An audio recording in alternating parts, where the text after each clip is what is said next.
He's John Smoltz. He's a baseball analyst for TBS. Of course, the former Brave great joining us, Dan Patrick Show. You play golf with Jordan before, Johnny? I have. Okay, how competitive comparing him and Tiger Woods? They're really cut out of the same mold. It's pretty incredible to watch, not only outside your sport when you get after it trying to compete, but, it's amazing, kind of will their way to certain things that most people would realistically understand they can't do, like most people themselves. So it's pretty incredible to watch how they rev their engines up, just even verbally, like, this 35-footer's no problem. I've done this, I've done that, I could do this, and they do. It's amazing. Trash talk? Yeah, that's the one thing you don't want to get involved with either of those guys. You fall in the trap because they bait you, and the next thing you know, you can't even compare and compete in trash talking. Give me a for instance.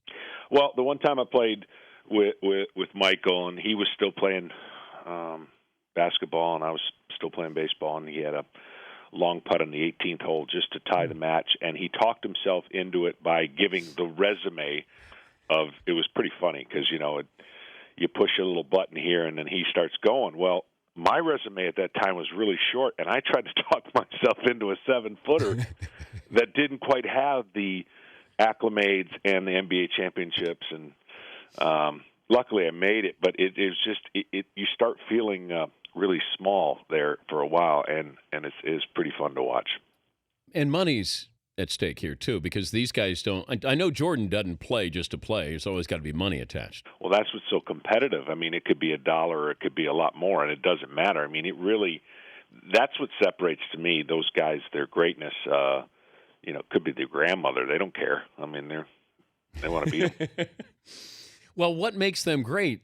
That's all. I mean, that's their character trait that they would never give in, because there was a point in your career where you're on the mound thinking, I can get anybody out. I'm going to guess, because you have to have that feeling. You're not going up there going, boy, I don't know if I can get this out. You can't. This guy, you can't have doubt. Right. Well, and I sensed, look, their imagination was one thing, which was pretty incredible. And when I mean imagination, their ability to create and understand under the circumstances how to get it done.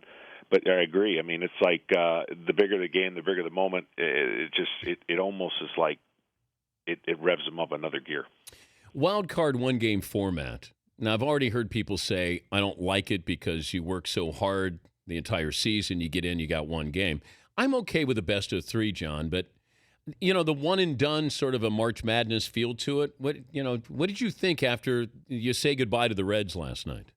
Well, especially in this circumstance that both teams, it was unfortunate both teams played so many games down the stretch. It came down to their last weekend series to see who got home field. And since we've known about this, and since it's been really kind of 2 years now in the running, each team knows that you do what you can to get in, and then the one game format is exactly the way it is. It's a little bit of a well, it's more of a coin flip than people want to admit, but it's the scenario that says, you know what, anybody can win one game. Even for the game last night, it was phenomenal to watch the Pittsburgh crowd and the atmosphere.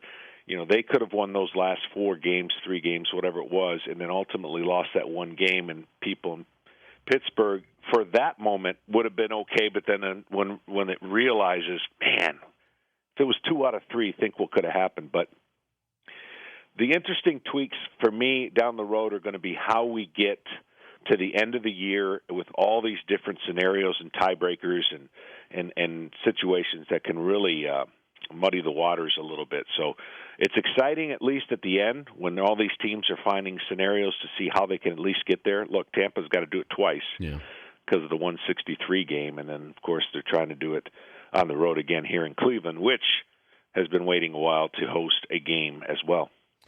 Well, you try to figure out who's hot at the time, and I said, if you're going to have these wild card teams, no matter what sport it is, I really have to put you at decided disadvantage. If we have a best of 7, you're not getting 3 home games. I'm going to give you 2. And if it's a best of 5, I'm going to give you 1. I have to value the regular season. And I don't think we value the regular season in sports. I think that the team that's the wild card team comes in, they've played playoff baseball maybe for the last month of the season or last 15 days of the season. They're in better shape going into the postseason than the team that's been consistent all year long. What do you think? Well, and I think that's why they changed it. Honestly, the teams in the past have proven that you can win the World Series being the wild card format. They kind of had some hiccups and even started the wild card team at home for 2 games out of a best-of-5 series, which was a mistake, and they corrected that. And I think this time around they're saying, look, we're going to make the division winner a priority, and we're going to make you have to spend, in a perfect world, your best starter to win that one game, so that you're going to be at a disadvantage the next series. Even though you get 2 home games, you're going to have to really play good baseball to beat that team that's A, rested, B, set up their lineup. But I agree with you in the sense that, some of these teams are getting in by the skin of their teeth. Some of these teams have won 10 in a row. Yeah. And the way that I would counteract it, which would mean immediately getting fired as a manager, if I'm in the wild card and I want to win the World Series, I don't want to just win the one game and say, hey, I'm in, we made it. I'm not starting my best guy. I'm looking long haul. And I realize that's totally opposite from what exists today, because it's win or go home, and the manager has to face the fact that, why didn't you start, Verlander or Scherzer to get to the next round? Because for me, because the way it's set up, I would do a little bit differently and say, hey, I got to win a game with one of these guys anyways.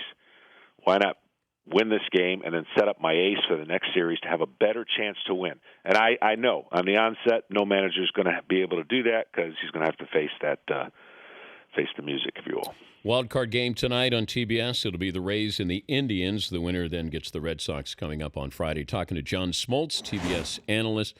This Clayton Kershaw season. And I know that people cringe when you start to compare generations, but I'm trying to figure out, can we be fair to Kershaw and not compare him to Sandy Koufax or a different era, or Pedro Martinez when he had those lights-out seasons? It's what Kershaw is doing, and I know that, it's not the live ball era as much as it used to be when you were pitching, but those are pretty incredible numbers, John. I totally agree. I think he's the best of the best, and I would have no problem,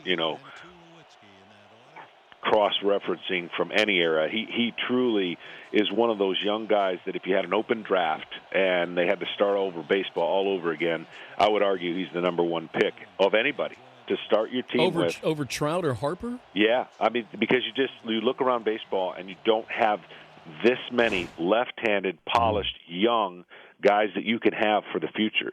Guy that can set up your rotation and be that horse.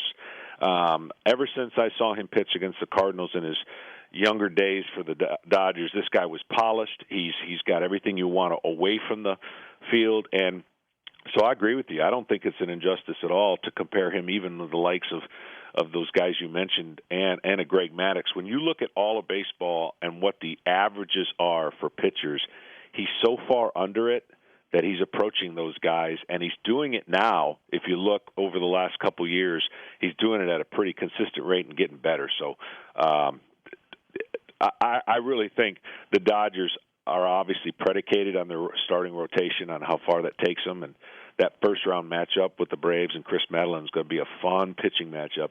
But I'm with you there. I think he's the best. Good to visit with you, Johnny. We'll talk to you during the playoffs. Thank you. You got it. All right. Thanks for having me. John Smoltz, Major League Baseball analyst. The Dan Patrick Show, weekday mornings on Audience.